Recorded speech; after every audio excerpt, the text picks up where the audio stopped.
அஸ்ஸலாமு அலைக்கும் ஃப்ரெண்ட். இன்றைக்கி நண்டு குழம்பு வைக்கலாம் வாங்க பார்க்கலாம். ஒரு சட்டியில் எண்ணெய் ஊற்றி பட்டை, ஏலக்காய், ரம்பலை நல்லா பொரிஞ்ச பிறகு நம்ம வெங்காயம் சேர்த்துக்கணும். வெங்காயத்துக்கு வதக்குறதுக்கு உப்பு போட்டுக்கணும். உப்பு போட்டால் கொஞ்சம் சீக்கிரம் வதங்கும்.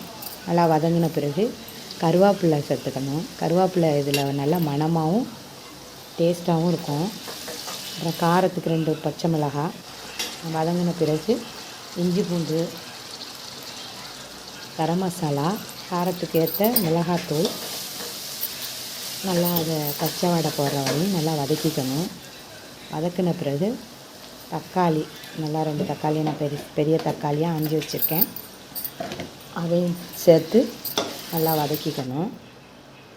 மஞ்சள்தூள் 1 டீஸ்பூன் போட்டு நல்லா வதக்கிக்கணும். வதங்கின பிறகு நான் 1 கிலோ நண்டு வாங்கியிருக்கேன். அதை க்ளீன் பண்ணிட்டேன். க்ளீன் பண்ணுற வீடியோ போட முடியலை. 1 கிலோ நண்டையும் நல்லா அதில் இறக்கி நல்லா கிளறிக்கணும். கிளறின பிறகு நான் இந்த குழம்புக்கு தேங்காய் பால் எடுத்திருக்கேன். இது தயிர் சேர்த்துக்கணும். தேங்காய் பால் 2வது தேங்காய் பால் இதில் சேர்த்துக்கணும்.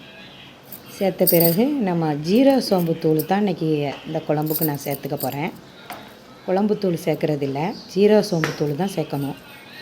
நல்லா 2 ஸ்பூனு ஜீரக சோம்பு தூள் சேர்த்து உருளைக்கிழங்கு போட்டுக்கலாம். இதுக்கு தேவையான போட்டுக்கலாம். எங்கள் வீட்டில் தேவைப்படுது, அதனால் போட்டுக்கிறேன். உருளைக்கிழங்கையும் அதிலே போட்டு நண்டும் உருளைக்கிழங்கும் ஒன்றா வெந்துடும். அதனால் புதினா மல்லி போட்டு நம்ம மூடி வச்சிட வேண்டியதான், வேக வச்சிட வேண்டியதான். நல்லா வெந்த பிறகு நம்ம மூடியை திறந்து கிளறி விடணும்.